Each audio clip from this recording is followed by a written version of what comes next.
முன்னிலை படர்க்கைன்னு 3 இருக்கு இல்லையா? ஸோ தன்மைங்கிறது தன்னை குறிக்கிறது, முன்னிலைங்கிறது 2 பேர் கான்வர்சேஷன் பண்ணிக்கிட்டு இருக்காங்க அப்படின்னா நம்ம ஆப்போசிட்டில் இருக்கிற இன்னொரு பர்சனை குறிக்கிறது தான் தன்மை முன்னிலை. அடுத்தது படர்க்கை அப்படின்னு பார்த்தீங்கன்னா அந்த கான்வர்சேஷனில் இல்லாத வேற ஒருத்தர் 3வது பர்சனை குறிக்கிறது தான் இந்த படர்க்கை.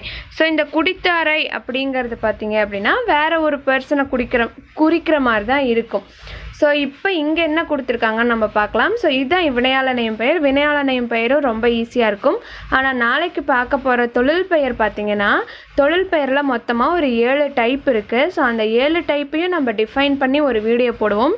ஸோ அது ரொம்ப கொஞ்சம் லென்த்தாக போகிற மாதிரியான இருக்கும். ஏன்னா 7 டைப்பை உங்களுக்கு புரிகிற மாதிரி நான் சொல்லணும்னு நான் கொஞ்சம் நோட்ஸ் எடுத்து சொல்லுவேன்.